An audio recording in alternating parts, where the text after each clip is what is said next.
Well, hello and good evening and welcome to Real Talk with the Cummings. My name's Mark Angelo. And I'm Lena Ariel, and we're here another week doing another show for you guys. It's going to be a great show. Yeah, it is. We try to get Hina to be on the show, but she's so busy lately, so I didn't want to make her feel pressure, so I told her to take her time, and when she's available, then she's welcome to come to the show. We decided to change our position here. This is our couch here. This is our lazy couch. Just stuff goes and brings the legs up like one of those Enjoy. things. Yeah. And no background stuff, but hey, just changing things up a bit. It's for comfort's sake. Yeah, this is so much better on the we could recline. We could, but I have a computer here, and we don't want to, fall asleep as we're doing the show, so we got to kind of sit up at attention somewhat.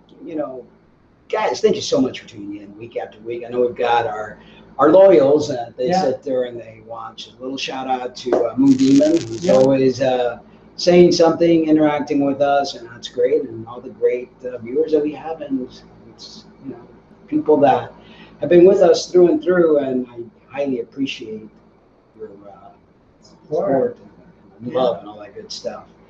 Talking about love and support, we're loving the Olympics. Yeah, it's so cool. I mean, I've looked forward to it. I've always been a big fan, and it's just neat to see people passionate for doing their best. Their personal best. Competing in all sorts of different events. My favorite is gymnastics. Yeah. One of the things we're learning when we talk about how different bodies develop depending on what kind of sport-specific training you're doing. The swimmers have a really jelly-like look, and they're very wide. They have this huge white lap. They got I don't know, they have for webbing or something. That's what it almost feels like. And their face developed this really strange look, almost like fish-looking type of thing, I guess. Yeah. And you got the divers that are pretty ripped, considering, because they don't do the long swimming. It's like when they get in the water, they are quick to just get out. They don't want to stay in. No, well, it's like they go in and they're like, I want to get out already. And then you got the gymnasts who tremendous upper body strength. I mean, you can see them that their legs are not that big, and their upper bodies are very strong because everything they do utilizes the upper body. It's just amazing. As a sports medicine individual, occupational therapist, master personal trainer, all that titles that I hold, I like to observe and see things and analyze it. So how do you feel about the equestrian riders and their bodies? The horses, people?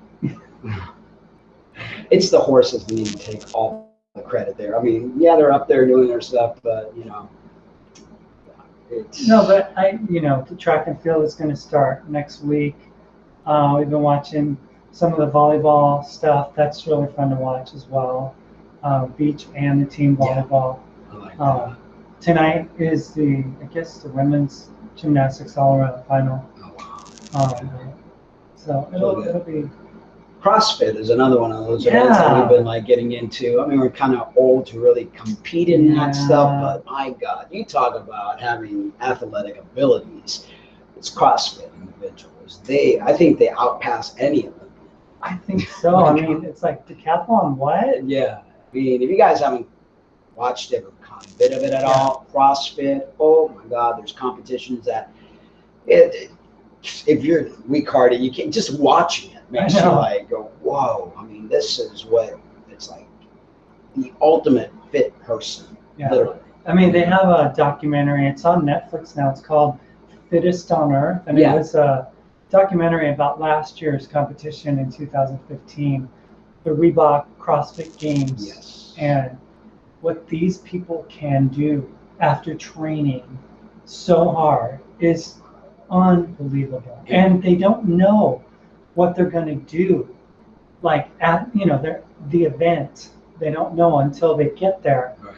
And as they're going through the different events, there's like 13 events. Right, and they over 3 or 4 they had days. that peg thing where they had to the climb last up with just the use of your arms, not even much On a use on a pegboard pegboard, type thing. and stuff that they haven't really been training for. But the whole concept of CrossFit is to train your entire body, almost like compound movements, and just work your fast twitch, slow twitch muscles, just get yourself all round in shape. And it's, they were doing push-ups upside down on their standing on their heads, I mean, walking handstands. It's stuff insane. Or that one where they're literally lugging sandbags from the top of the arena and taking them down into a wheelbarrow across and then over to the other side, and then they have to lump them up there again or something. That's hard training, but it's it's good stuff. It gets me motivated and makes my gym workouts a heck of a lot better. I don't think that I would ever be able to compete in something like that unless they make it for the geriatric population. They dumb it down a little bit or make it a little bit easier. I would love to if they did. Yeah. Because that just gets you. I'm 52 years old, and I wasn't really ever into fitness till I started bodybuilding, and then it hit me, and I love it. I love to be challenged. I love to, and for my age, I'm pretty fit. Yeah, I wish our gym had more of that CrossFit stuff. But we're just starting out and getting going and stuff, and I've been recovering injury from last year, so this year I've been able to get a little bit more of a workout in, but last year it was like rehab. Just rehab. Anyway, we've got a lot of interesting stuff we're going to talk today on the show. We're going to start off with danger of excess estrogen in the aging male. And why do we bring that up? Wait, so what do you mean by dangerous?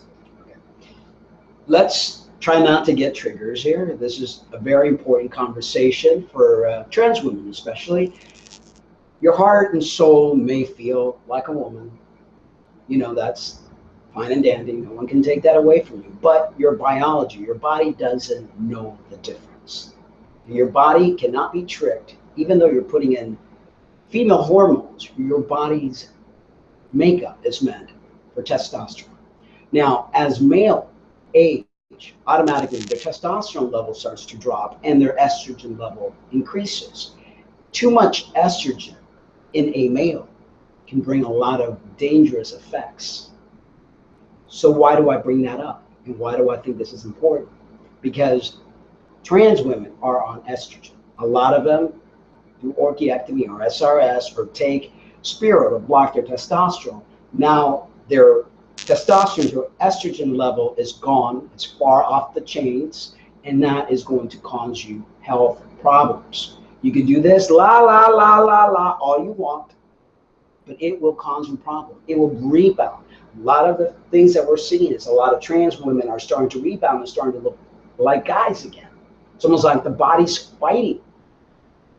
So we're going to go into some of the information here. So now, this article, though, wasn't specifically targeted for trans women. It's just an article that I found medically substantiate the effects and the dangers of excess testosterone in the aging male. Right. And again, even though it has not been created for trans women, we got to look at the bigger picture.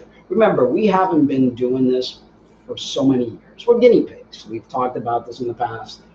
Trans people are guinea pigs to the medical community. They are learning through trial and errors with the stuff with us. So you got to look at the bigger picture and have to think of your health. As an FTM, there are so many FTMs out there that haven't had a hysterectomy. Right. And as much as they want to kind of deny that part of their body existing and it triggering something, sometimes it's going to speak to them and they're going to have to address it. And, you know, that's the same thing with this. Yeah, it happens with FTM, you know, after 5 years of being on testosterone. Some people even sooner that start having problems, a lot of pain. There's atrophy of the tissues down there, cancer-causing effects, and so forth and so on. And they want to go la, la, la, la, la as well. But, you know, we cannot be ostriches and stick our heads in the ground. Here at Real Talk, we like to talk about real things. We don't mean to trigger anybody, to hurt anybody, but these are information that I think that is very important for all of you, all of us to know. Absolutely. Absolutely. Yeah, I mean, it is what it is, and we have to just confront issues and not think that we can just skirt around them. I mean, we have to really hit them wherever they are, wherever they exist. And obviously, something is going on because we've been seeing different, you know, people on Facebook that we kind of follow and see how their transitions are going and stuff. And then we notice that a lot of times with male to female trans is that these changes start happening kind of in reverse. And that we're kind of wondering. So this is why we are looking at these articles, because it's like, something's going on. You know, the Spiro, I pretty much am convinced, we're both convinced that Spiro does more to enhance testosterone production than to limit it. Exactly. You know, because I remember personally when I was taking it in 2014, I was really bothered by the fact that I did a test that was like in April of 2014, and then I did another test in November of 2014. And my testosterone numbers were up on my blood work and stuff. And I was wondering, and I know for a fact that it had to be the Spiro. Well, of course. I mean, it's a drug that it's actually a heart drug, and they're claiming that it's an androgen blocker. But people don't understand how hormones work in their body. Hormones are responsible for so many things, and there are different types of hormonal system. You know, different glands that produce hormones. So when you throw in a curveball, the body's going to do everything within its power to create balance. So you're trying to stop testosterone production in a male body that has testes and has been programmed to produce testosterone. What do you think the body's going to do? Diminishing return. You keep stopping and stopping and stopping, and it's going to go, no, no, no. The body doesn't know that we're trans, really. No, the body has no clue. It's, you know, the mind, the spirit, the psyche, whatever it is, has no clue. In other words, biology and psychology aren't communicating. Right. And there's something that is going on. And in the end, people are getting hurt, seriously hurt physically. You know, there's a lot of health issues that are taking place. And by being an ostrich, you're going, nah, nah, nah, nah, it ain't going to solve it. And, you know, the medical community is not going to be the one to say, oh, yes, we found out, because they're making money. And they're going to continue to make money. And they don't care what happens to you. I mean, we were just watching an infomercial for this newly found type, some kind of a illness that people are suffering or something, and they're like, oh, and we have a medication that will help you to live with the problem. You know, it's like, because medicine wants to help you exist with a problem. They don't want to heal you. They want you to be a part of their money making revenue. Yeah. It's a cash cow, you know. Radiation, chemotherapy, there's a lot of money in that. It doesn't cure you. It's a treatment that creates a lot more problems. And like you said, the hands of the oncologist getting a lot of kickbacks, you know, and they're actually the only individuals, the only doctors that actually make money out of the medicine that they're providing. And that's I know what they told my dad back in 2004 when he was diagnosed with a recurring bout of cancer. They said, you know, we can treat you up until the time of death, because we treat illnesses, any illness these days, as if it's a chronic illness. So we have medicines which can address them, and we can limit the amount of pain. Of course, they can't heal you. No, they can't, and they won't, because there's no money in healing. There's only money in treatment, and barely treatment, because, you know, they may treat something and it's going to create other problems. That's why you hear infamous words. Side effects are, and tell your doctor if you're experiencing blah, blah, and blah, blah, always blah. Like, really serious side effects like thoughts of suicide, depression. If you weren't depressed before enough, you're going to get a lot more depression after you take this drug, and so forth and so on. So you got to look at the trans community. Why is all these things happening to us? Why after SRS are we still not happy? You go through a very happy stage once you accomplish whatever, and then you're like back to being unhappy. Yeah. You got to wonder what is going on. Why are we still this way? Why are we getting these weird neurological impairments? What's going on? And the answer is hormones. The hormones are not happy. They're going wacko in your system. And we are creating that wackoness because synthetic hormone is not the same as your own production. Your body does not understand it. Your body will reject it after X amount of time. And I don't care how many research they do out there, they're trying to tell you, oh yes, it's safe for you to take hormones. Of course they want you to take it. It's money for them, Yeah. So anyway, if you guys want to call in or text or join us on chat at transitionradio.net, if you go on the chat section, you get to watch the show there, and you could also just log in and ask us questions, or text us at 575-519-5930. Again, the number's right up there, and you guys can, you guys can at any time join us and all that good stuff. Anyway, let's start the stuff here. In males, the main biological active estrogen is estradiol. Yes, males produce this. The primary source of estradiol in men is from the conversion, which is called aromatization, of testosterone. Hold on a second. Yes. The main biologically active estrogen is estradiol. Okay, not hormone. It's just the main type of estrogen is estradiol. Okay, which is a hormone. Yeah. That your body produces, even male produces. Right. And it happens because of the conversion of testosterone. When somebody has too much testosterone, it converts into estradiol. Yeah. Now, think about what you guys are doing. Okay, you're actually telling your testosterone level to be dropped. So you're literally kicking yourself in the foot here, shooting yourself in the foot, because you're decreasing your testosterone level, which if you kept your testosterone level, there might be, so it's just like really wacky what you guys are doing. Anyway, is it the primary source? No, I'm just. Is it? Oh yeah. Okay. So as man age, the production of androgen from the adrenals and gonads is decreased. The aromatization of testosterone to estradiol is often maintained, but due to a variety of factors, more testosterone is aromatized in fatty tissues, causing a further imbalanced ratio of testosterone to estrogen. For example, too much estradiol and not enough testosterone. The result is a deficiency of beneficial testosterone and an excess amount of estradiol. As men age, the amount of testosterone produced in the testes diminishes greatly, yet estradiol levels remain persistently high. The reason for this is increasing aromatase activity along with age-associated fat mass, especially in belly.5 estradiol levels, correlate significantly to body fat mass, and more specifically to the subcutaneous abdominal fat. Okay, I'm going to stop this and explain. So in other words, fat men tend to produce estradiol.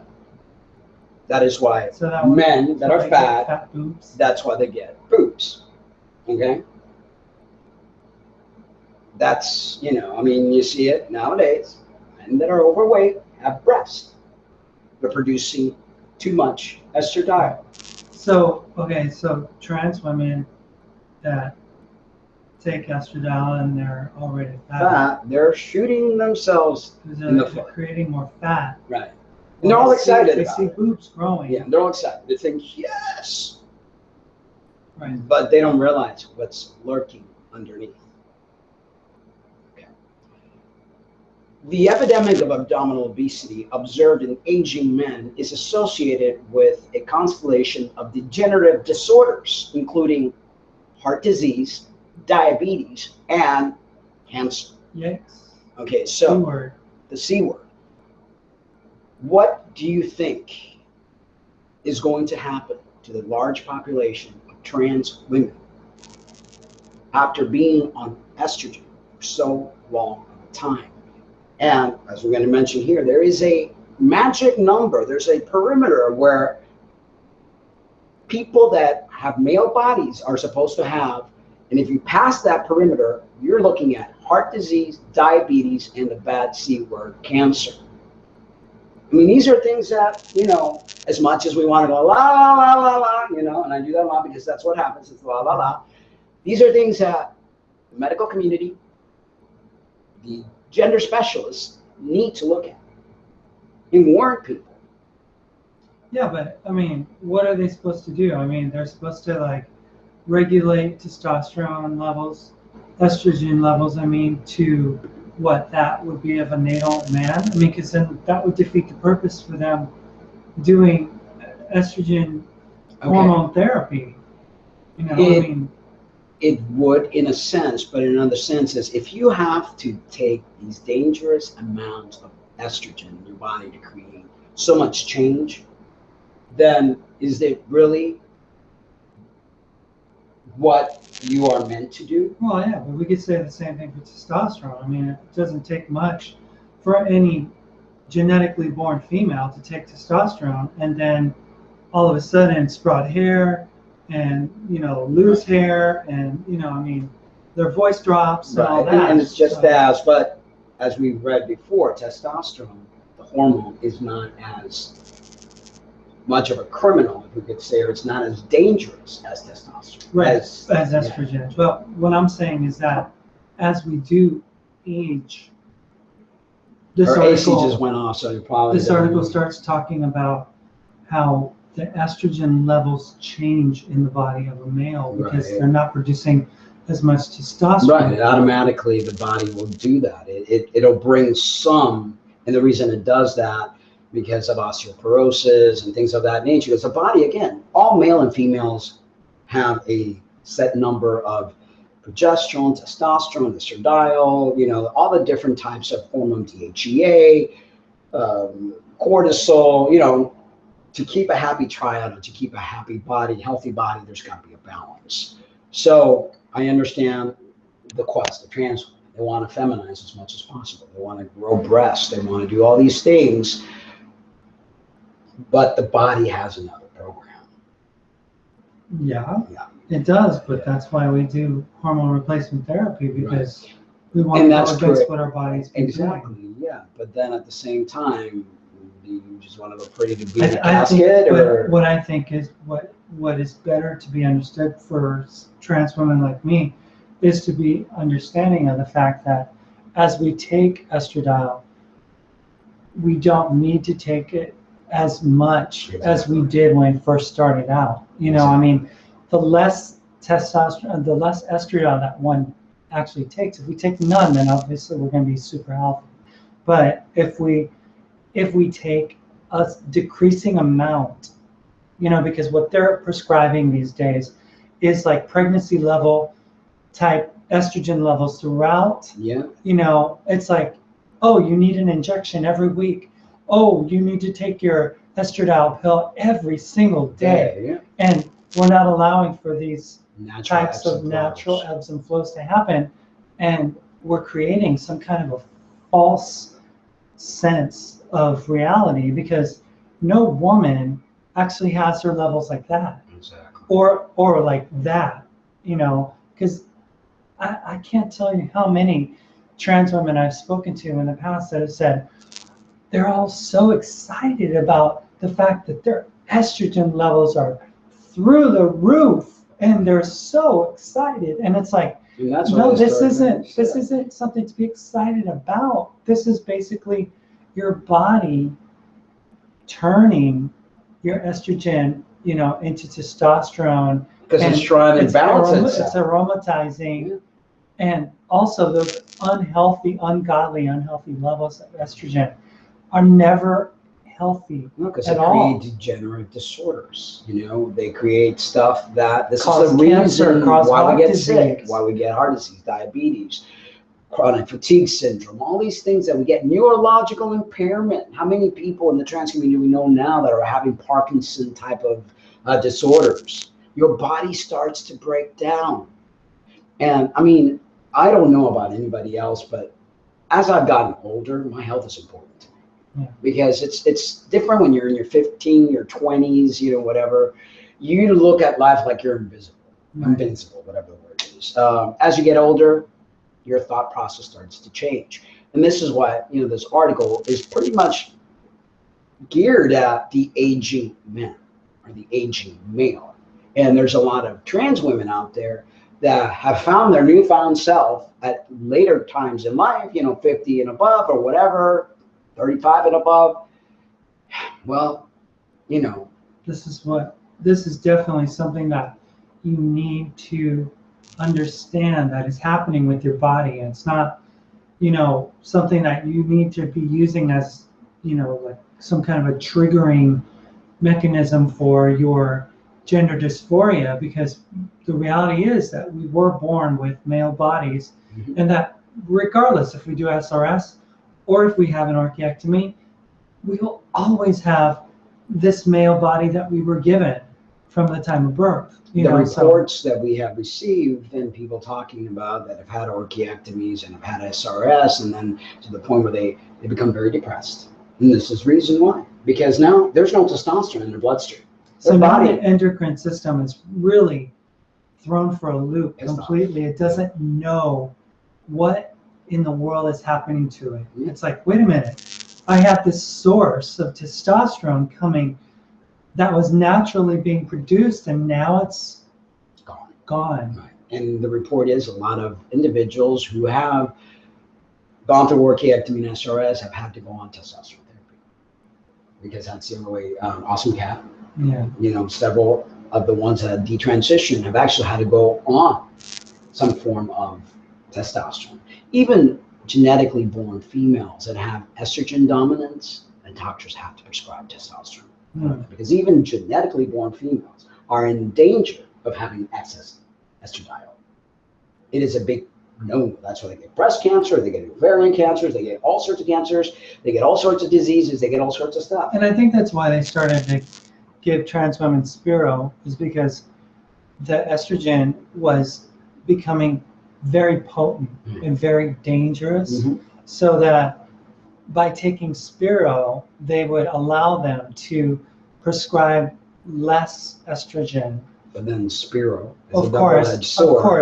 Of course, it produces more cortisol in the brain and all that. And as it says, you know, as you're decreasing, your body's actually trying, like you found, instead of your testosterone level being dropped, it actually goes up. And that's why we're seeing a lot of trans women, and after they've been on this cocktail for 4, 5, 6 years, instead of looking more feminine, their body's almost like starting to revenge. Exactly, like, okay, you think you're gonna do this? Now wait. And we're seeing it time and time again. And you know, don't take our word for it. Start to look at trans women have been taking these cocktails for periods of time and look at how they started, what they started looking like, and they started looking really cool after 6 months to a year. They started looking really good, and then 5, 6, 7 years down the road, not so good. And it seems like the ones that do hold their own, you know, in their transition and they're content are the ones that kind of minimally utilize hormones. I mean, I remember I like to call her my trans mom, because she's an older woman who transitioned back in the late 70s. She didn't even know what Spiro was, you know, because I mean, and she didn't take estrogen at all. I mean, it's like she doesn't take all these cocktails that they're prescribing trans women today, you know, and she's just kind of like, well, I'm living with the body that I have.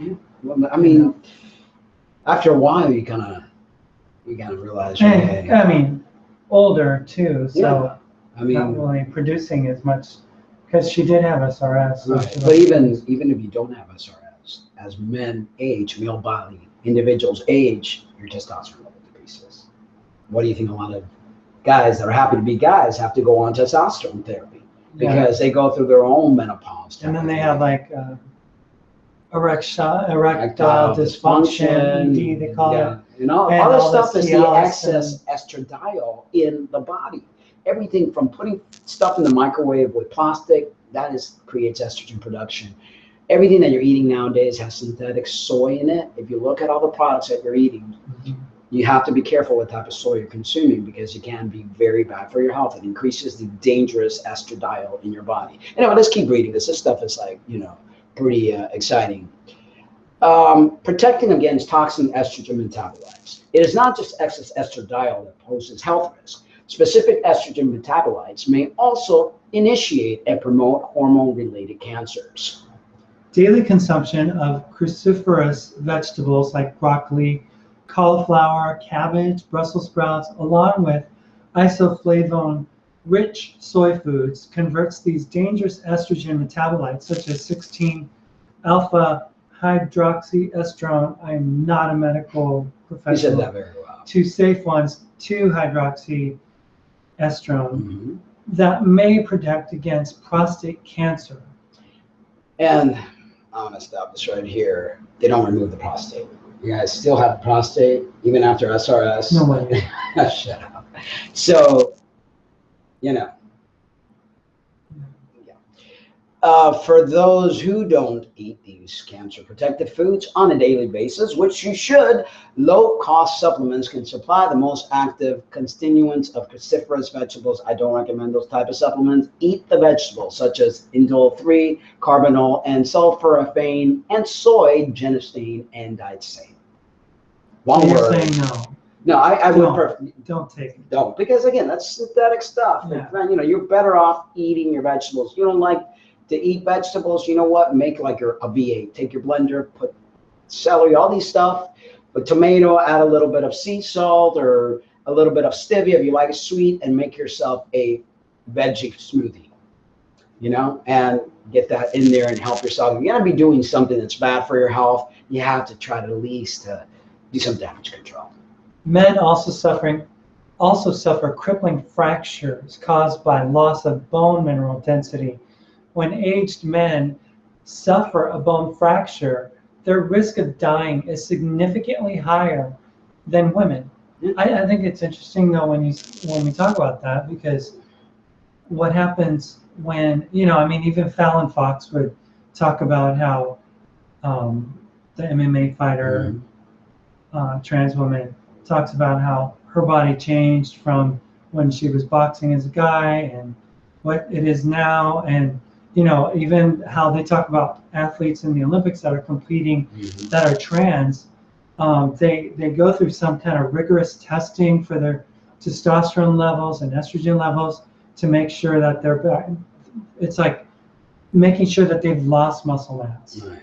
So losing muscle mass means that you're more susceptible to injuries and also suffering bone fractures and things of that nature. Degenerative disorder diseases, ligament fracture. A whole bunch of stuff. You're making yourself really, really vulnerable and sick.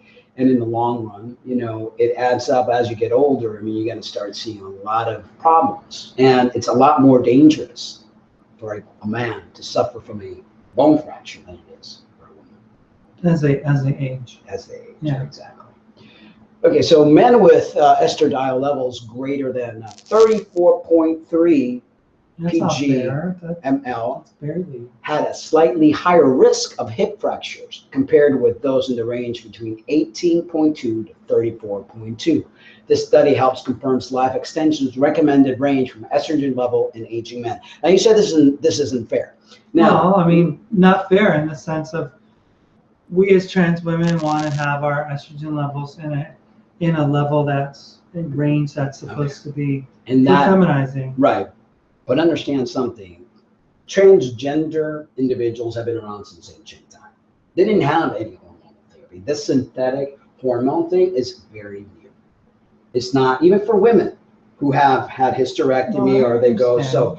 And again, this was created not for the benefit of women, not for the benefit of anybody, even though they try to make it for the benefit of this. Yeah. Synthetic hormone can never, ever replace true hormones. Not even bioidentical. Right. Okay? It's as bioidentical as they say it is, it's still synthetic. Right. You cannot duplicate what your own gonads or your own body is producing. It's BS if anybody tries to tell you anything otherwise. So, if you look at transgender individual, two-spirit individual back in ancient time, they didn't take anything. They just were. We think or be like, whoa, and what's going to happen with long-term studies, we're going to see that, we shot ourselves in the foot. And again, no one wants to hear this. I know, la, la, la, la, la. It is what it is. But in the long run, okay, so you're happy for 10 years and then you die or get some terrible disease, because dying is easy. I always tell people, if you die, God, you're saved. You're gone. No pain, no suffering. Yeah. The problem is living with a chronic disease, getting a stroke and walking around with half of your body paralyzed, as we see one of the ladies that works and trains out at the gym that we train, as many patients of mine that got stroke, aneurysms, all sorts of stuff, clots in the brain. It is not fun. I'm safe to say that you wish you were dead. Okay? And I know you don't want to think about that now. When you're young, you're beautiful, and everything's hunky-dory, and you're looking in the mirror, and you're, doing all that stuff. But as we get older, and something like that happens, so it's not fair. The range is whatever, but how much does it really give? I see trans guy, testosterone really creates a lot of changes. How much does estrogen really change an MTF? It gives you somewhat of change, but as you get older, those changes, because it's just an automatic. It's like Sumo's revenge, So is there no Montezuma's revenge for a FTM? I'm sure there is. I'm sure anybody on synthetic hormones is going to get. But the thing is, genetic females, as their ovaries stop producing estradiol, it automatically produces androgen. See, call it unfairness of the creator or whatever it is on trans people. But genetically born females, after they stop producing ovum in their ovaries start producing androgen. That's why women start getting, so your grandma, we getting chin hairs and getting fuzzies in the face, and the voice starts to change, and everything starts, because it's almost like women become men as they get older, or something of that nature. And so testosterone or androgen is something that's a little more, I guess, agreeable. Exactly. Estrogen is not. And the only reason the body produces that amount of estrogen, again, is reproduction purposes, women getting pregnant with boobs and feeding the baby and all that stuff. And then as we get older, we need somewhat so that it protects our bones. Yeah. Unfortunately, I know that's not what people want to hear, but that's the reality. Well, I just know that no trans woman alive is going to say, well, okay, I guess I'll stop taking estrogen and leave my levels at a 34 for estrogen, or a 15 or 18. I mean, that's all well and good for a natal male who wants to be and live their life. Can I say something? In agreement with how their gender is. What about losing weight? Okay, as I've seen many trans females do, and doing things the natural way, taking like soy products that allow, the good soy that allow your natural production of estradiol, working with your body, not against your body. Because I don't ever like to just point problems without getting a solution. Yeah. Solution is, you're trans, you want to feminize, you want to feel a little more comfortable in your skin. Instead of doing all these crazy things that are going to harm you in the long run and you're not going to be able to enjoy all the changes, why don't you do something with your body? Lose the weight. Start eating foods that help you, like the vegetables and things of that nature. Things with natural soy, GMO-free, that allows your body to work with your body. Instead of thinking that you're going to build Roman and whatever. And if you, and I know I'm going to get, negative feedback for this, but if you have to do so much to change yourself, then is it worth changing yourself? Then something, because, the whole concept that we are born in the wrong body, which I don't believe in that. But if you feel more in touch with your feminine side, or you want to, whatever, then there's got to be something there. I mean, for it to work with, for you to work with. I mean, we all want to be famous, this, that, and the other, and famous actors and actresses and models and basketball players and stuff like that. But if you don't have the talent, it doesn't matter what you do, you ain't gonna get there. Right. So sometimes we can't be spoiled brats and go, I'm gonna do this come hell or high water. Because well, I mean, no, I just think that, you know, that's kind of like the standards of care are that, you know, there's a certain level of estrogen that doctors are recommending for trans women, and certain levels of they don't testosterone. know. They're trying to follow. Okay, how can you say this is a certain level that a trans woman, because women's level are this, so genetically born guy that wants to be a woman has to be in that? No, because all they're going to do is harm you guys. Literally. Same thing. I had this one doctor who wanted me to take 200 milligrams of testosterone a week because that's the male, you know, and even at 100 milligrams a week for trans guys, that's too much. When boys go through puberty, you know, it's a gradual thing. You know, you don't sit there. That's why I lost my singing voice, because nobody knew what the heck they were doing. You know, it's just like this You're huge. females. Yeah. Singing voice. Yeah, my singing female voice. Yeah. And it's like, again, the blind are leading the blind. We have to find better solutions, because what they're doing now is going to hurt us in the long run. With like the blockers for kids and all that stuff, it's crazy.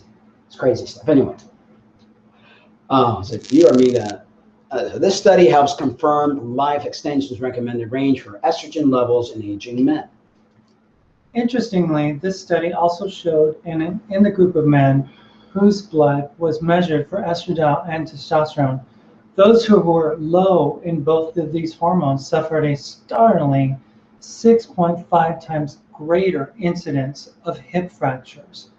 The authors of this study concluded, quote, men with low estradiol levels are at an increased risk for future hip fracture. Men with both low estradiol and low testosterone levels seem to be at greatest risk for hip fracture. So imagine they're messing with, you know, they're doing the Spiro, they're doing all this stuff, and it's like hormonal nightmare. There's like such a hormonal imbalance in all of this stuff. Then you wonder why post-SRS trans women still want to commit suicide. They're arguing with everybody. They're upset. They're not happy. They're sick. They get tumors in the brain. They're, you know, it's just, this is being handled all wrong, you know. And what I hope to see is a lot more interest into really fixing this train wreck. You know, no one's saying don't transition, don't go on hormones, do it right. Don't think that more is better. Yeah. Because more is not better. And if you're an older person and you think that it's okay to go and do all this stuff to yourself, you gotta realize that it's hard enough for a young body to heal and to take what's happening to it. Imagine what you're doing to yourself if you're an older person. Because you were talking about the fact that as you do age, what was it? Something about your DNA? If you don't your work telomeres start to shorten, which is part of the ends of your chromosome. And if you don't work out when you're younger, and especially when you're in like late 30s, these telomeres will start to actually break down and you become very susceptible to injury. So, I mean, the body is not some stupid thing. The body is an amazing object or machine or whatever you want to call it. And we think that we could toy around with it, take medication, take painkillers,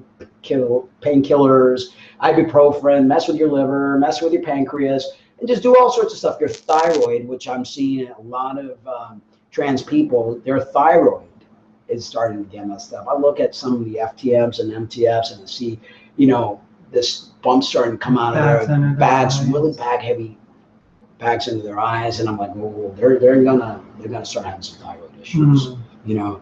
But you know, I don't dare say anything to anyone because I don't want to be told off and whatever else. I figure we have a show. I'm able to speak and educate as much as I possibly can. I mean, I went to medical school, occupational therapist. I have a lot of knowledge, you know, in this field. People don't want to take me serious because they don't want to hear what I have to say. Yeah. But, you know.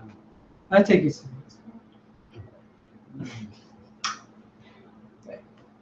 Well, despite the documented dangers of excess estrogen levels, levels that are too low also present risks not only to bone, but to the vascular system as well.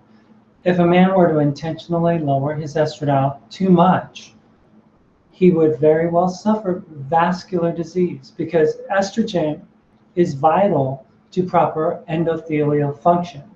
This is why it is so important for aging men to have annual, blood tests. Yeah, and endothelial function is actually your, your plates, and the bones, and pretty much probably related also to the telomeres in your DNA. You're so susceptible to injury. So too much is not good. Not enough is not good either. You've got to have that happy medium. That's how the body responds. And that's the thing, though, when you don't have a certain part of your endocrine system operating anymore, how does the body regulate itself anymore? And that is why SRS or orchiectomy is a big no-no. Yeah. You're getting a plus on one side, but you're shooting yourself in the foot in another. Mm-hmm. And one of the things or many others. One of the things I always like to realize, and it took me a long time, is like, look, I'll never be genetically a guy. Okay. I am who I am, and I've got to try to do as much damage control as I possibly can to stay as healthy as I possibly can. And people say, well, if I don't do this, then my mental health is going to suffer. Well, your mental health is going to suffer anyway, because when you're messing with your endocrine system, the number one thing that goes on is your mental health. The majority of women, genetically born females that have estrogen dominance, think of a woman with PMS. How do they behave? Think about a woman who goes through menopause. Hormones are going wacky. Think about a pregnant woman. How do they behave? So your body, your hormone system is so important in how it's balanced. Important for your mental health, important for your physical health. So, these are things that we got to think about. Anyway, if estrogen is too low, below 18 to 20 pg milliliter, or too high, above 30, corrective action should be taken. Oops. It's a problem for me. Yeah. Above 30. Yeah. Is this a part of the same article? No, this is a different one. Okay. But yeah, it's, so what are the solutions? Solution is eat better. Realize that as you age, your testosterone level is going to drop anyway.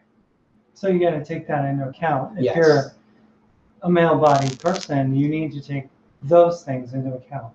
Definitely. And then you got to look at, okay, well, you want to feminize, you want to change. Well, what are the chances?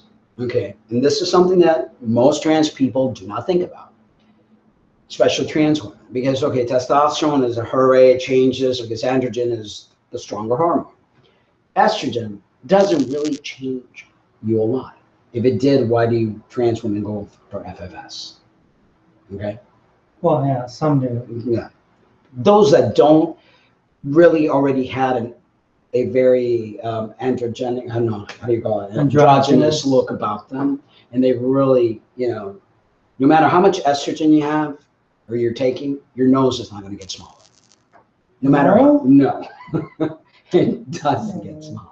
Doesn't matter. Seriously, Do you like my nose? I love your nose.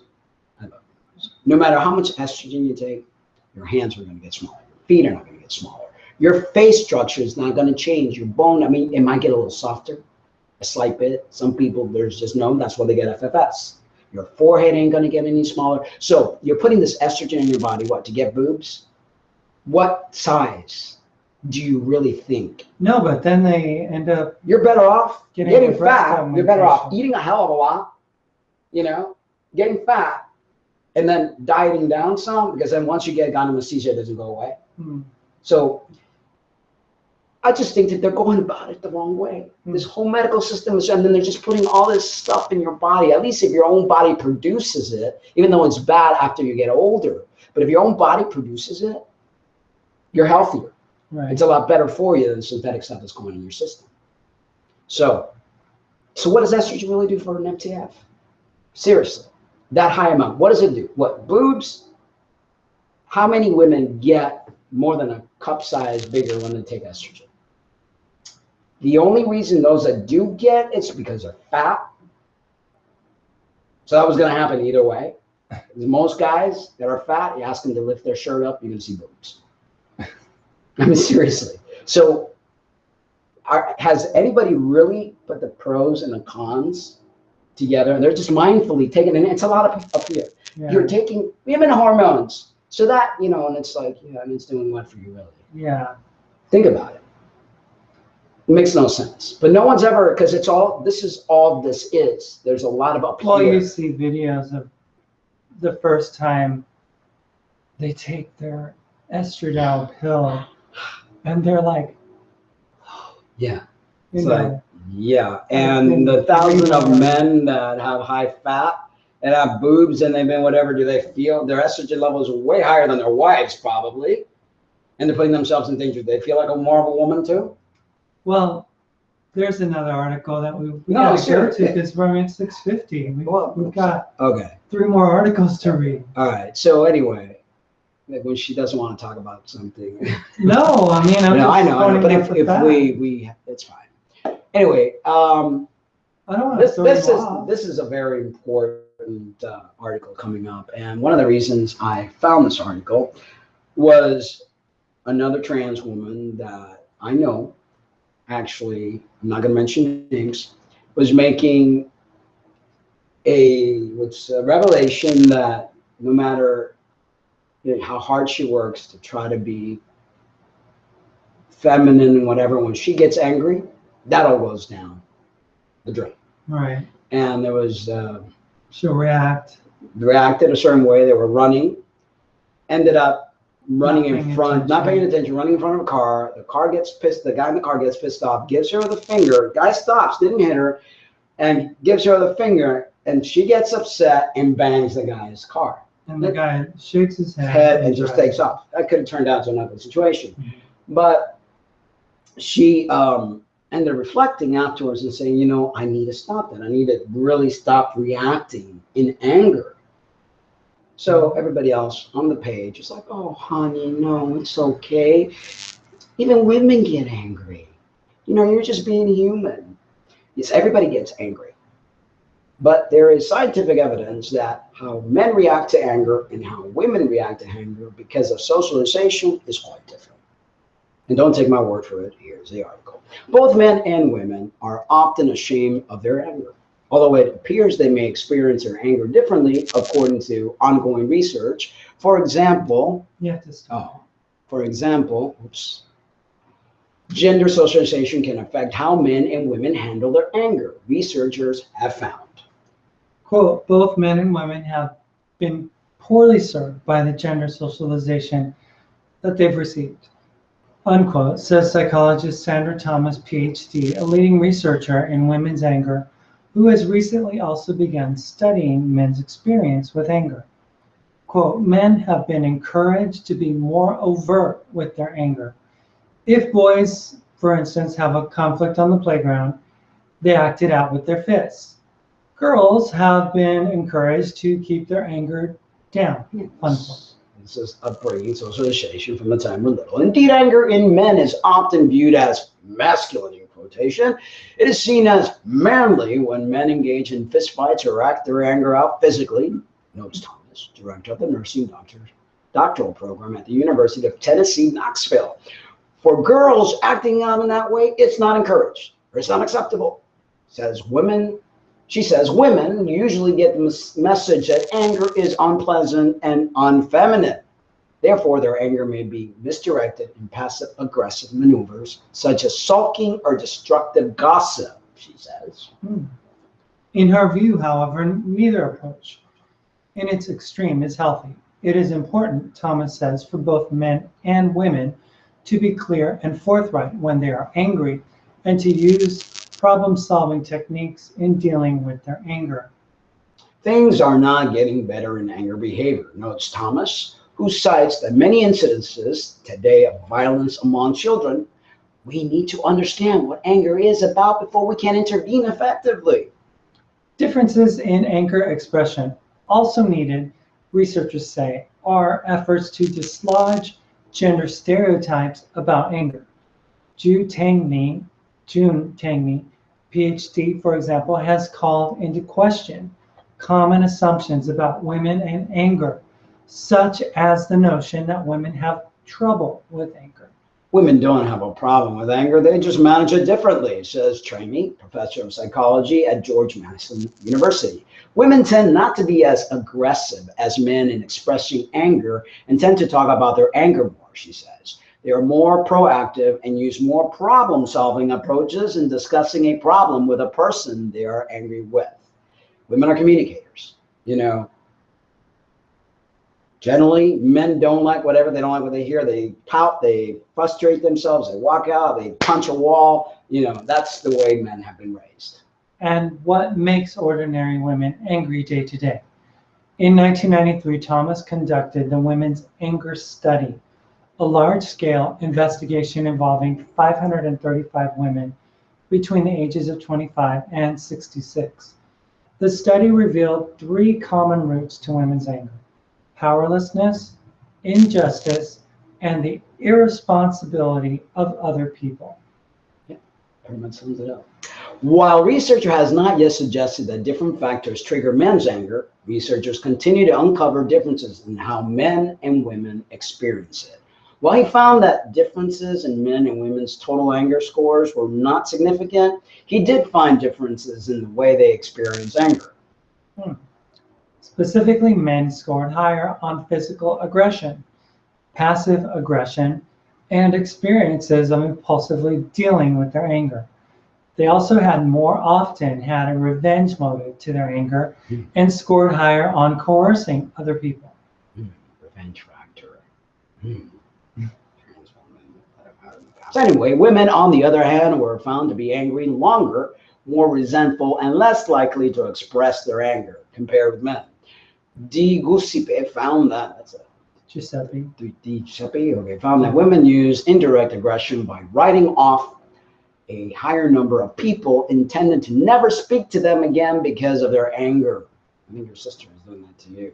Anger slowly decreases with age, Discepo found, and differences in the domains of anger between the sexes decrease for those older than 50, although men are still more likely to be aggressive and women are still more likely to have longer episodes of anger. Giuseppe's research will be published this year by Multi-Health Systems, a Canadian publisher of psychological tests. So let's talk about this. Again, I know, yeah. How do I? Well, I mean, for me, when I don't want to deal with something, I try to avoid it at all costs. Right. Whereas typical female behavior would be to I want to hit it. I want to talk about it. Let's break this apart. Let's, because women, we tend to communicate things to death, sometimes a little bit more than we should. But it's like something in the brain that until it goes, I feel resolution in my heart, my soul, and in my head that it's all worked out, we're still going to unlike, many of the trans women, I'm not talking about you, but many of the trans women that I've had as friends, lovers, and dated in the past, that's not the case. And we see why. This research has proven that no matter how much of a trans woman feels they are, how much they think that because they take estrogen, it's going to change their thought process and everything else, there are certain things that are innate. That have been there. And again, it's not something people want to hear, but running away from the situation or facts ain't gonna solve it.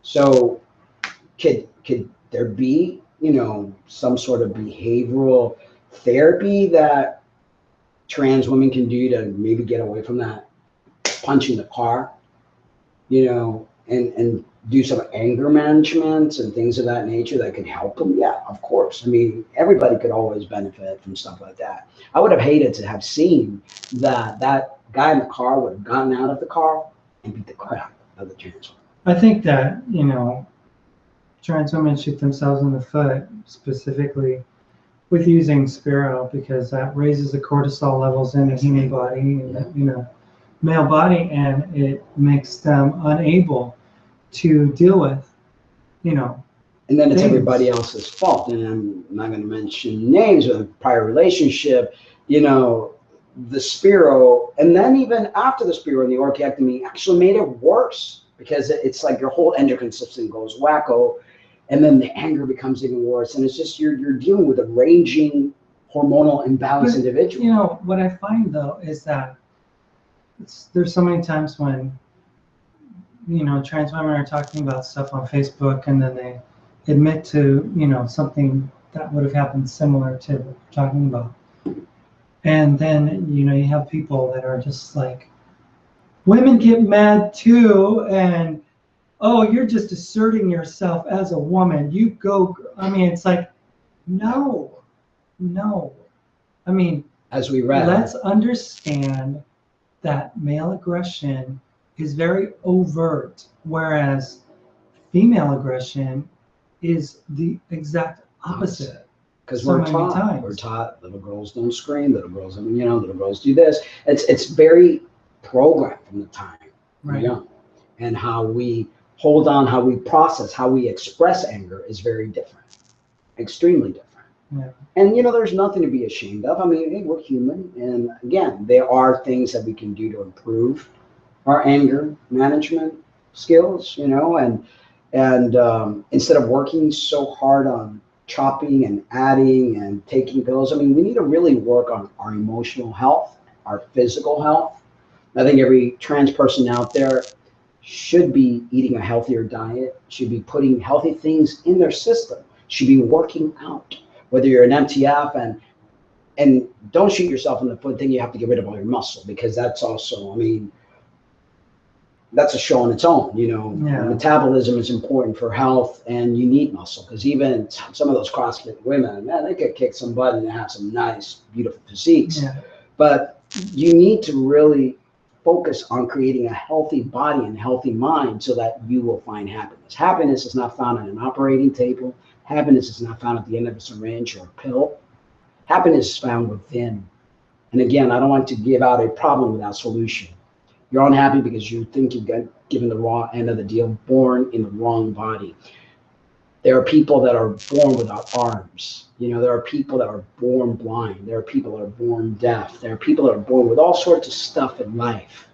And in order to be happy, you need to learn how to work through the things that you have to deal with, and stop being a victim, because victimhood doesn't really solve anything. I think that from this article and that story you were talking about, the jogger, trans woman who got upset, the lesson that she's learning is that no matter what she's doing, however she wants to present as a woman on a day-to-day basis, we have to deal with the fact that we were born with this socialization of a male, type of right to life. I remember we were just talking to an old friend recently on the phone, genetic female, and she said that when she saw her body and how her dad beat her mom or something like that, that she was like,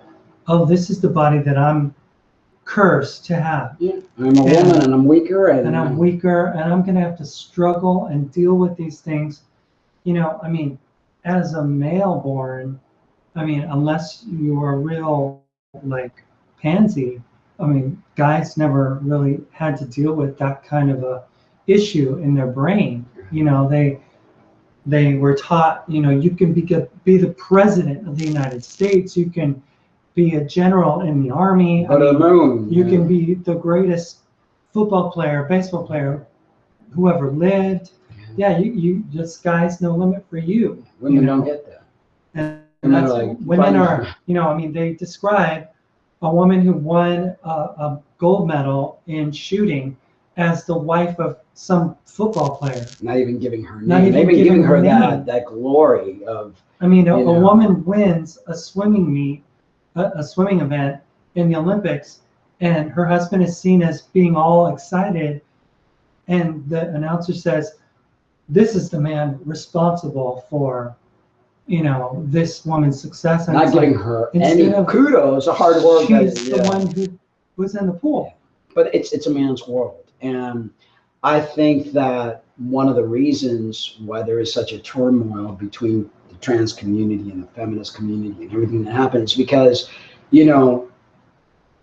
mean, think about it. Think about it. It's like, wow, we can't even keep the title of woman now because, and I mean, there was a video we watched last week. A trans woman did an interview and came into this part of the discussion where she started talking about the bathroom bill and stuff like that. And she's talking to this genetic female, and she's asking her, so what do you think about that? And she's like, well, if anybody has to look at anything down below for me, I'm just going to punch them in the throat. And the girl looked at her like, what? Okay, moving on. That was really... That's real womanly. Really not a woman answer. I mean, and then later on, they're like a model or something, or aspiring model actress, and they were asking, she was asking her, so what kind of modeling do you do? What are you interested in doing in the future?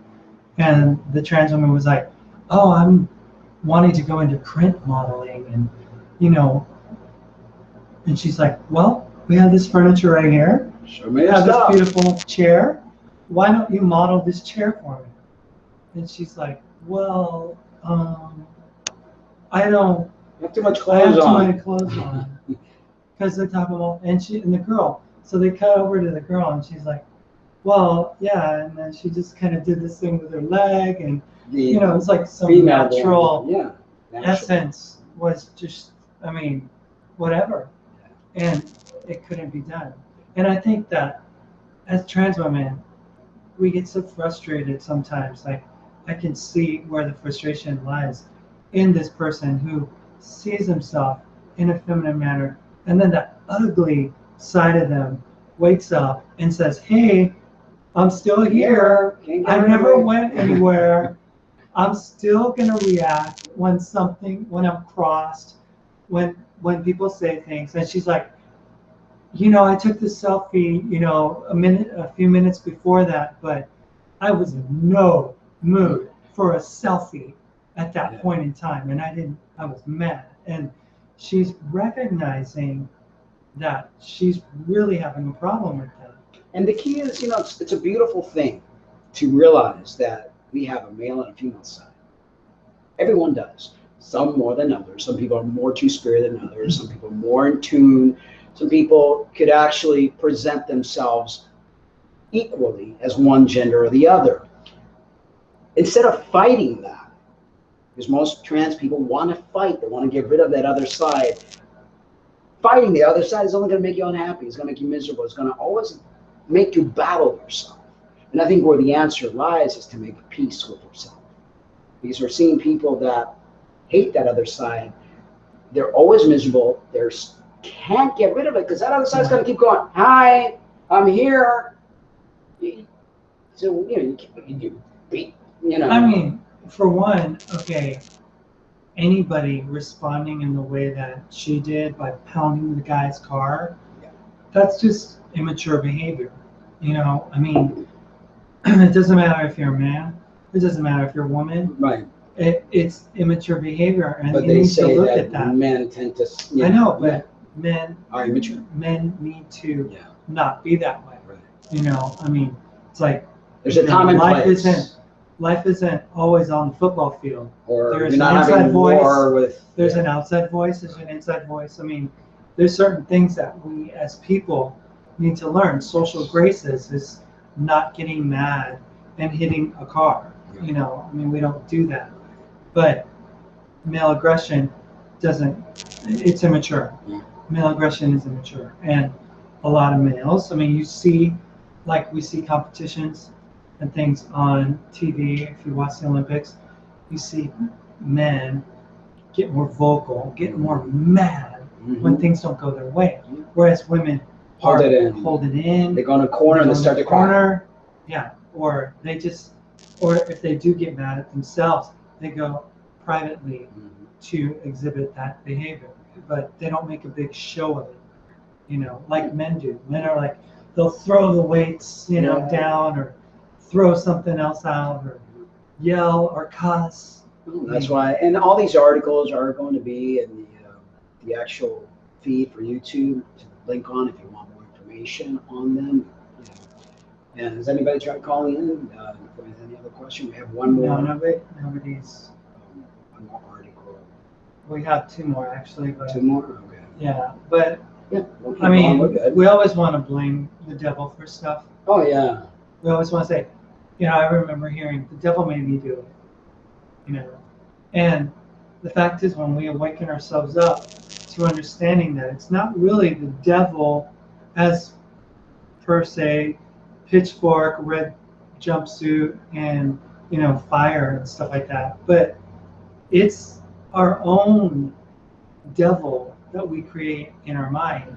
A lot of times. And you talk about a lot about the collective consciousness awakening, and what happens is the exact opposite when we go into this negative, self-idolizing type of behavior, where we awaken a self-awareness of an unconsciousness. It's like a ego-based, right? Yeah, like an ego-based type of person that we create.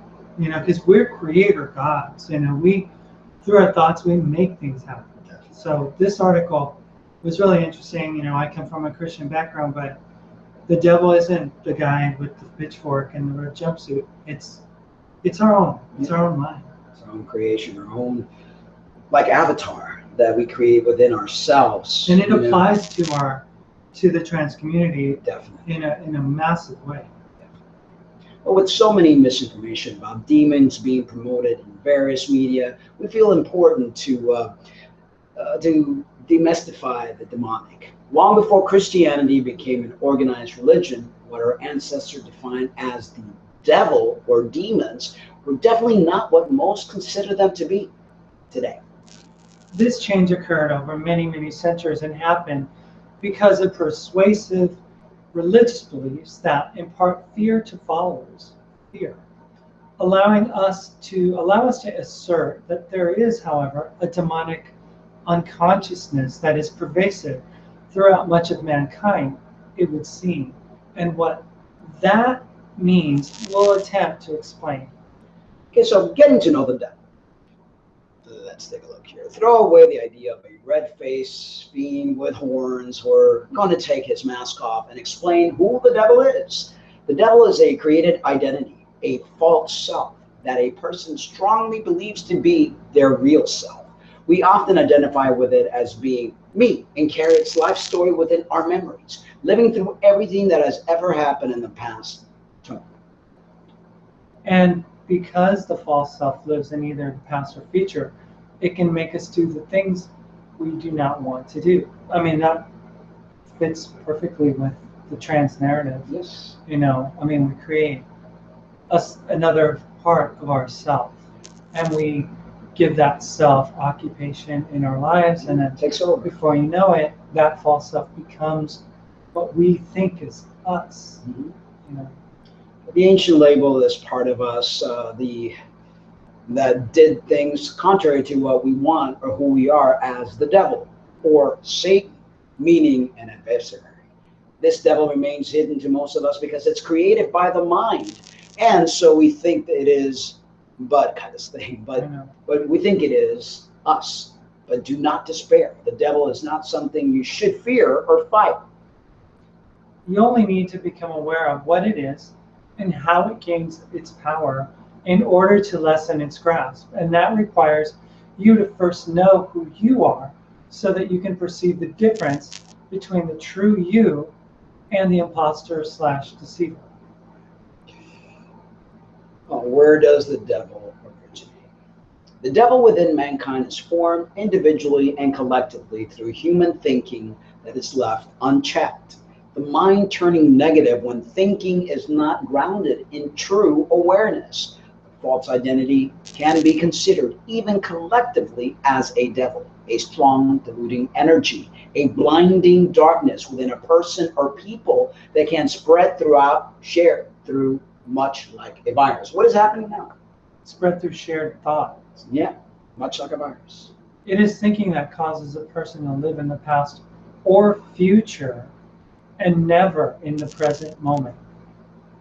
Oh, if I could only have this FFS later, or oh, I wish I could be what I looked like before, and I'll never be this way again. Okay. That is how you can easily identify it. Are you thinking of something that was hurtful in your past?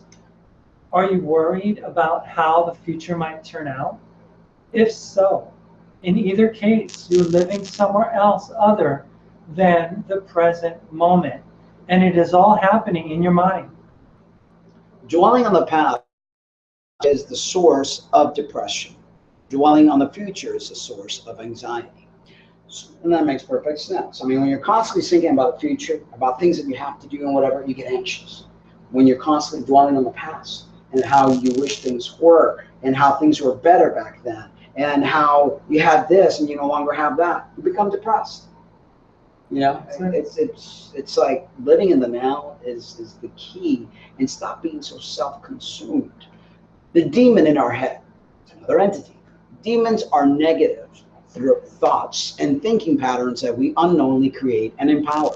They cause all of the suffering in the world. These destructive thoughts are alive and trigger emotional and bodily suffering. Demonic thought patterns and beliefs can appear to us as a separate entity if it grows in strength to the point of becoming uncontrollable, to become a possessing creature, a destructive force we unwittingly create and empower. The destroyer, as it's been called, can take complete control over the real person. So, I mean, what do you think about that and how you might be able to apply it to your own personal life?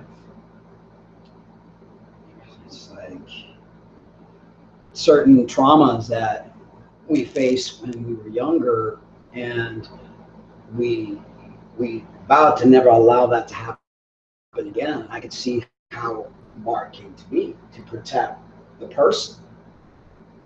You know, that it's just, and you see it day in and day out. It's like nothing else matters but this creation that we are creating. No one matters, Right. you know, and at the moment we don't think about it because we're so consumed. But how does that relate to people that are not trans? You know, people that are not that way at all. So as far as dealing with those issues, I mean, how does that apply to for them? Well, there's a lot of narcissistic people in the world. So they creating a false self, like the workaholic. Yeah, maybe? workaholic, alcoholic, foodaholic, any kind of excessive, you know, negative, take your destructive. identity from what you do, what you eat. Exactly. You know. It takes over your entire life, and then, you know, we're not applying forgiveness, we're not applying patience, we're not applying, you know, being mindful and aware, you know, because this other, and you know that a famous saying, oh, the devil made me do it. Mm-hmm.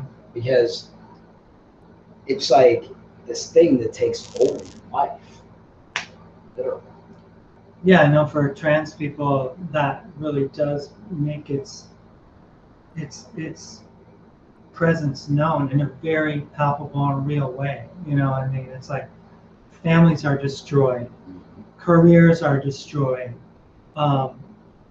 faces, bodies are destroyed over the quest to do something to make that self become yourself. Yeah, and at all costs. I mean, individuals that you would think that have a good head on their shoulder, all of a sudden, they're like 40-something years old, and they have surgery. Surgeries don't go well. They have to, I mean, when I mentioned name, remove the implant because the implant, became infectious and the body was rejecting it. And instead of, saying, whoa, I almost died, I need to like really put my life together here. No, that driving force wants to continue to have more surgery, wants to continue to do whatever it is, bring this persona to life.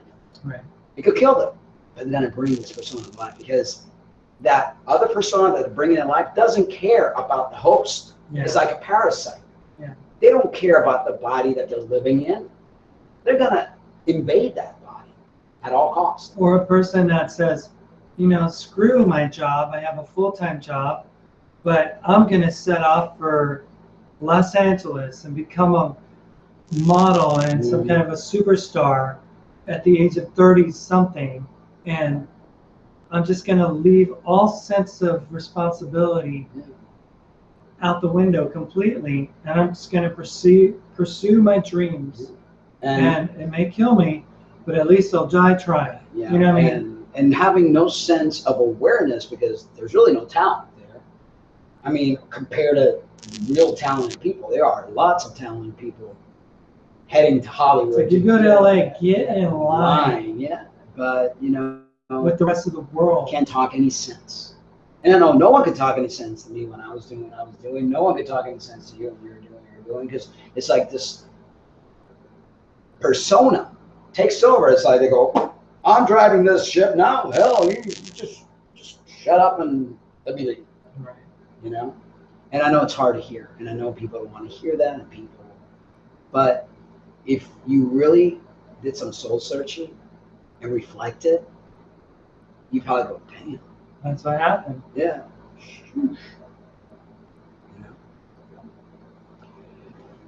Yeah. So, demonic unconsciousness, potential possessors. While considering the idea of being possessed by thoughts, we have come up with 3 possible scenarios of a person might be possessed by demonic unconsciousness. We must admit that 3 scenarios are only theory at this point. Therefore, this section could be edited in the future as we gain more understanding of possessing entities. A person may be possessed by their own false self and his thinking pattern. A person may be possessed by their own false self and the unconscious thoughts, false beliefs of another person, and may be possessed, and a person may also be possessed by their own false self and another person's false self. All souls are universally connected and one energy. Let's call this force spirit. So why couldn't similar unconscious minds also share space in some cases, like in Facebook conversations, for example?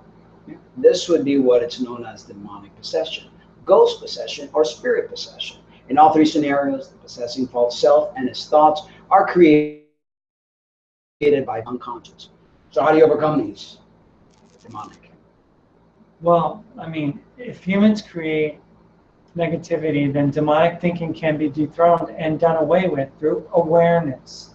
When we become conscious of who we are, and especially of who we are not. Ultimately, the things that are not true or real are powerless as they only masquerade as real or true to the person who doesn't understand. Some may even detect that something is not quite right and choose to war against the devil because the religious idea was put in their mind, but fighting the demonic will not work. When we give power through resistance, we strengthen the false demonic thinking. We must also learn to accept, that is, whenever we desire, we should learn to accept what is, right, to be in the present, and accept what's happening to us whenever we desire to resist. This is the place of power, not in, like, I'm thinking about quicksand. Mm-hmm. You don't go kicking around because it's only going to bury you more. You just kind of stay still. I hope somebody comes in with a rope so they can pull you up.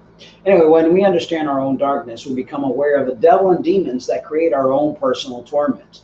Hell, if we become free from suffering, then we can help others in their darkness and the spirit's negative thoughts that bind them into conceptual living.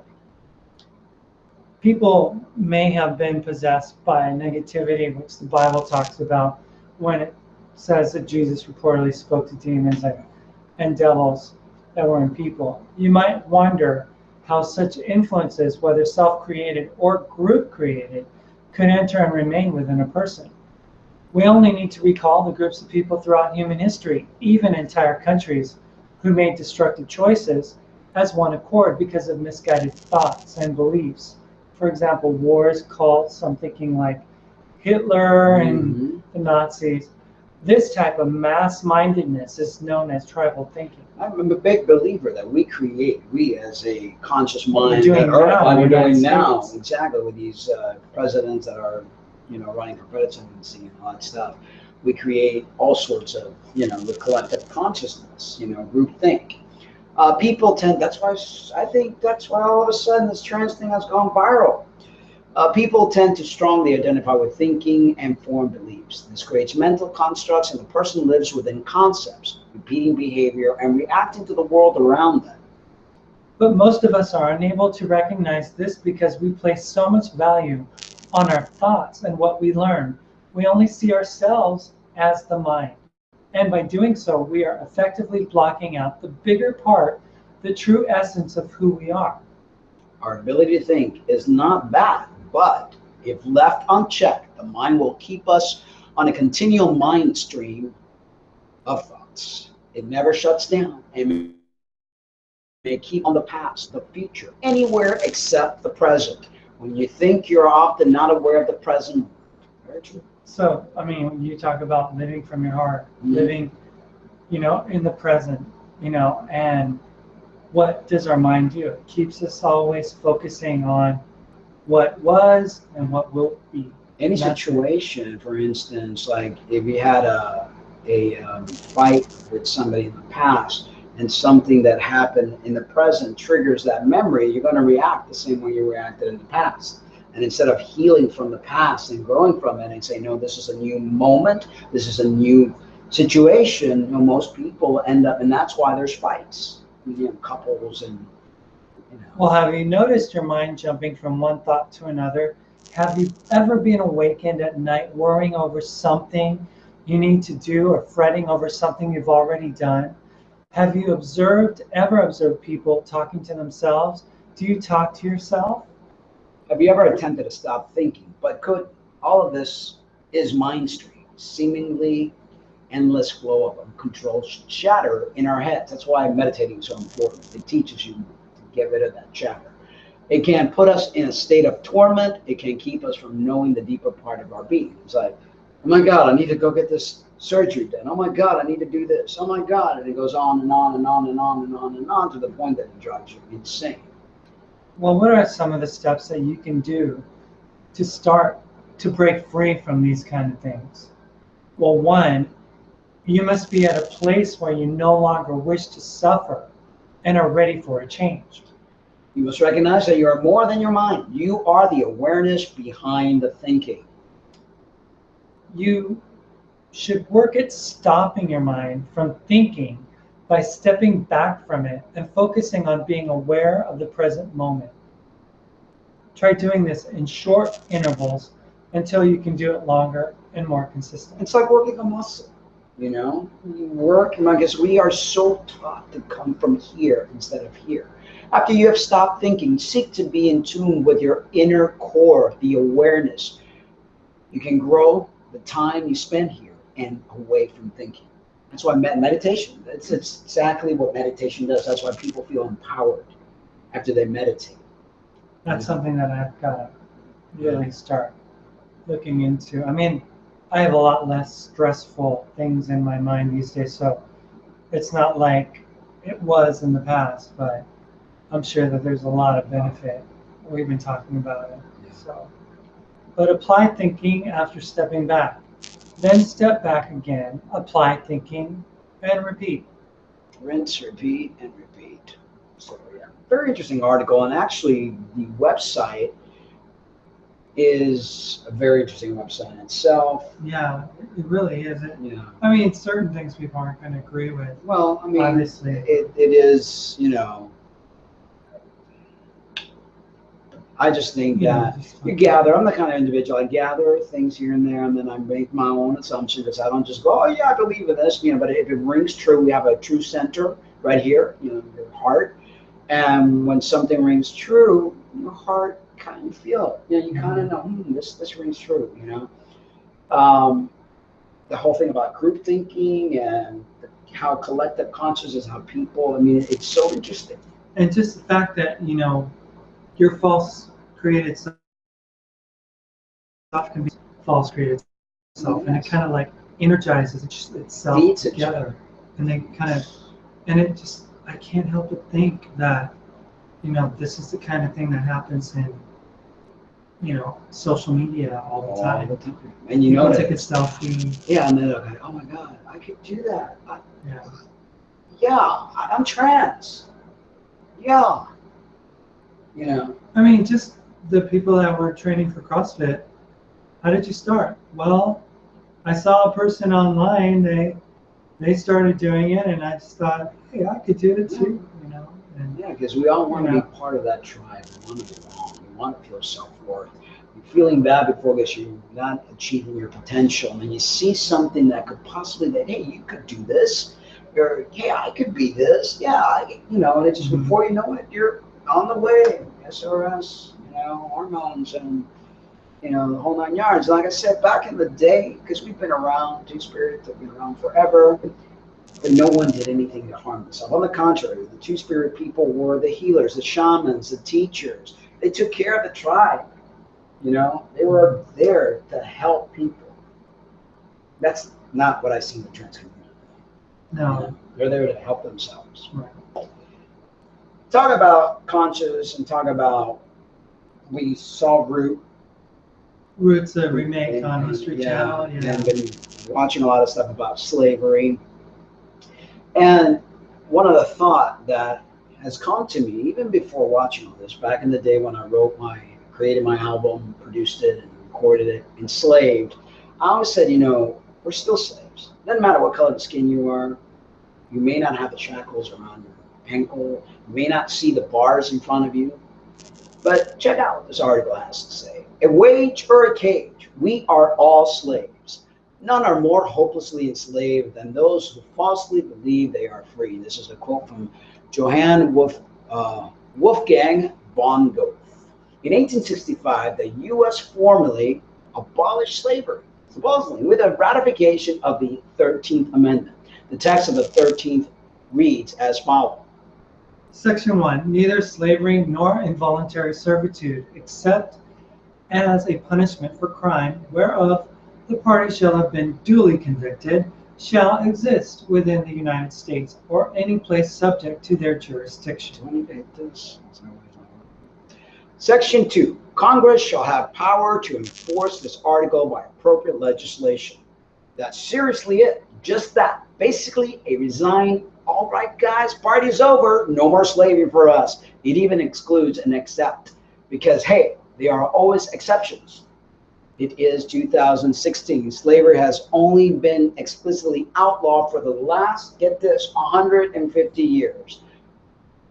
The historical momentum of slavery and the slave trade still informs the mentality of elites today because of its sheer ubiquity and depth as an economic system. Enslavement is a technology wielded by institutions. Like any technology. Improvements and innovations outmove prior models and methods. When automobiles became prolific, horse-drawn carriages were banned from the roadway.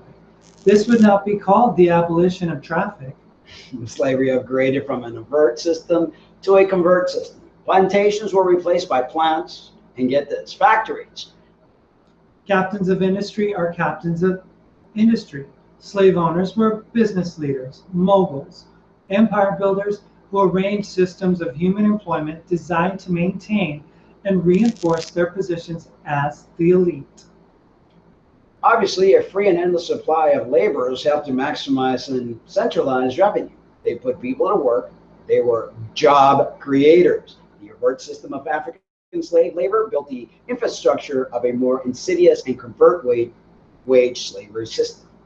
When the 13th Amendment was ratified and slaveholders lost their ability under the law to create jobs and to put people to work. In the old way, they simply used the wealth they had amassed from exploiting slave labor to tweak the process and procedure of slave taking into something more accommodating. Yeah, say soft slavery was demanded and provided. Economic enslavement, not imposed by physical brutality and violence, not limited to one marginalized group of humans, determined by the melanin lottery, not upheld by heinous and illusory racial division, but an all-inclusive and perfidious slavery. A slavery that masquerades with the affectionateness of free will. A lot of us are told from childhood that we can do anything we want, be the person we want to be, as long as we set our minds to it. But that's not the reality. And our elders know it.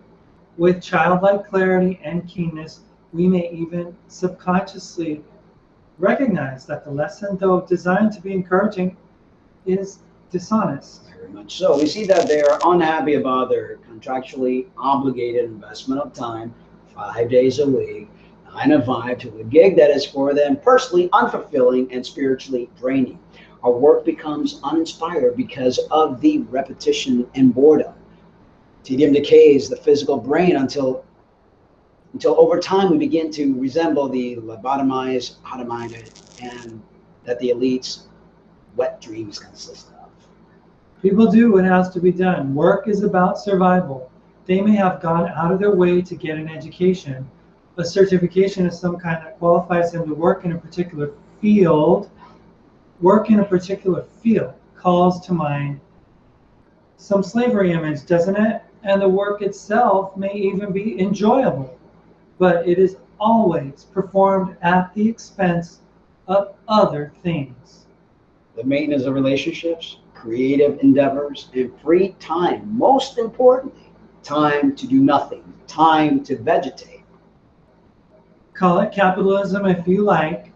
A rose by any other name still has thorns.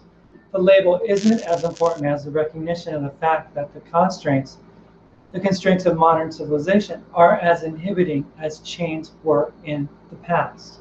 And worse, modern chains are invisibly buoyant.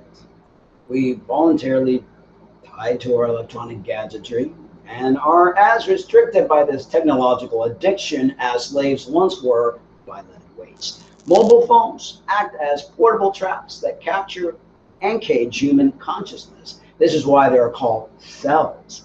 Get it? The endless stream of fast-paced, bright-lit banal content viewed on a shiny plastics that breaks and falls apart with increasingly rapidity, and is compensation for an existence committed to work towards another human's agenda of a life pledge to the fruition and fulfillment of another human's dream.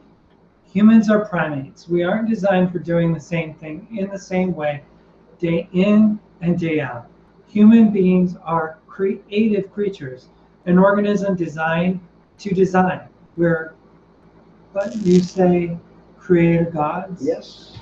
We're meant for the exploration of our external environment and our internal imaginative vistas. This rarely includes a time card.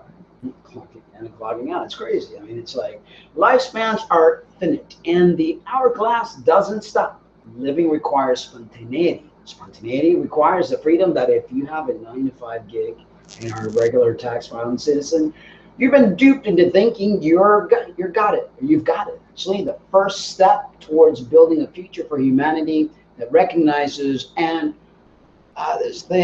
honors the individual as an end and not a means to an end is by acknowledging that we are still enslaved and still subjugated, not too much by the elites as by their systems. And systems, unlike humans, are political. The only way to deal with an unfree world is to become so absolutely free that your very existence is an act of rebellion. That's what Albert Camus says. So yes, lots of interesting stuff we touched today. I'm sure we upset a ton of people. That's new. But the show is called Real Talk. And And we don't do it to hurt anyone's No, feelings. no, it's just a part of, you know, growing, learning. I never liked a time clock. No. I mean, I it was hate like getting up with an alarm clock. punch it, and then you had to punch it when you went to lunch. Lunch. It's like they should be paying you For lunch. for lunch. Why do you have to punch out for lunch? Yeah, and you should be doing things that you enjoy doing, and you shouldn't have to take out all this money, student loans, to get a profession. So you get a little piece of paper that tells you, hey, this is who you are. You know, you made it. You're big time now. This is your particular field of endeavor now. Your plantation's over there, and by the way, the government's going to tax you. You know, everything. I mean, everything in this life. You know. And then you wonder why people want to change their gender and why they're not happy and what they're doing, because we're not fulfilled. They want to escape. Yeah, you're not fulfilled. You're not happy. And then you think you're going to find happiness in changing your gender. And when you do change your gender, yeah, you find, you know, there's some gratification there. It's just like gratification when you got your certificate and you're working in your field. After a while, you get burnt out. After a while, you realize, where did I go? I'm still here. You know, happiness is within. You can't buy it. You can't find it elsewhere. You can't go in the past to look for it. You can't, you know, go into the future. Happiness is here, right now, breathing, loving, experiencing the tingle and the pain from working out at the moment that you're feeling. And just happiness is awareness of your present state and being content in that present state to the point where you know that tomorrow is not a guarantee. And that yesterday can't hurt you. And it's gone. And your thoughts are the only enemy, really, because your thought is what's creating that fear, that guilt, that anger. You know, thoughts, you could only give it power. If you disempower your thoughts, they can't hurt you. We're thought to be said, more than the physical creatures that we are on this earth, we're thought to be like individuals that were created out of thought. Like initially when we came to this earth, that we were initially just a thought in our spiritual, you know, existence, and that we made this happen, you know, and that's how powerful thoughts are. You know, when we talk about the power of words, the power of, you know, thinking that, you know, I mean, the control of the mind is a powerful thing. So, and they know how powerful our thoughts are. They, meaning the elite, those that run this planet, which, you know, can be called prison planet. And I know it's a lot of deep stuff that people may not understand, because you know, you're raised to believe a certain way, and this is black, and this is white, and this is 2 + 2 = 4, and they feed you what you are programmed to believe. But things are a lot more complex than what we have been taught, and atoms and molecules and you know, things that we think have formed. You know, it all has to do with frequency and how fast this planet is actually going on and on. The planet's not going as fast. Things might, you know, not even be as materialist dense as we think that it is. And there's a lot that we don't know, you know, and to think we know it all, to think that all the answers in a biblical book and that, you know, demons and Satans and all that is outer forces. No, it's inner. It's inside you. You know? I like this couch. I just don't like it for making out. No, it's not a really good couch for making out, because it's got this thing in the middle here. I mean, it's a great little compartment. Yeah. Or massive compartment. Yeah. It's great for watching TV when we bring it up. You know, and we see we have a projector, and we've got this huge white wall that you guys see when we're sitting over there. But yeah, this was cool today, sitting here and just kind of like making it was comfortable. Brought people into our home. Maybe we'll do it again. Maybe. Yeah, we'll see how it might get too comfortable. Yeah. The show might drag on to like 3 hours. I know. So yeah. Comfortable. But there was a lot of good topics and, you know, stuff that education on. That's what we aim to do: educate and create real talk. And you know, you guys, you can chat when you want. You could call and chime in. Don't be shy. You know, that's what the show is all about. But you know, sometimes we do, sometimes we don't. Yeah. You know, that's how it goes. But Well, guys, I guess that is the end for tonight's show. Tune in next Tuesday. We do have a guest next Tuesday, Erica Venegas. She was supposed to have been with us a few weeks ago, but had an emergency. So hopefully Erica will join us. She's an amazing individual, once identified as an young, 19 years old, once identified as an MTF. Had a lot of health issues, hadn't been on hormones since she was 12, still goes under the pronoun as she, but she no longer considers herself a trans person. She's no longer transitioning, no longer taking hormones. On the contrary, she's raw vegan, a lot of healthy stuff, has found the fountain of health by eating healthy, working out, and doing wonderful things. And for a young person to find that. Oh my gosh. That's so, pretty amazing. Yeah, it's very amazing. And actually, Erica was, the name was given to me by Tasha Lee, who we had a few weeks ago. Oh, yeah. And, you know, people trying to be healthy, people trying to break from these boxes, people trying to create awareness. And I think trans individuals have major potential to grow and be the best they can be without worrying about the outside, without worrying about all the things that in the end will end up hurting you. Because, you know, what goes up must come down. And you can't fool Mother Nature, you know. So we got to find a way to do things a little bit better, a little bit healthier for us, and realize that it's not about the external, but about the internal that makes us happy.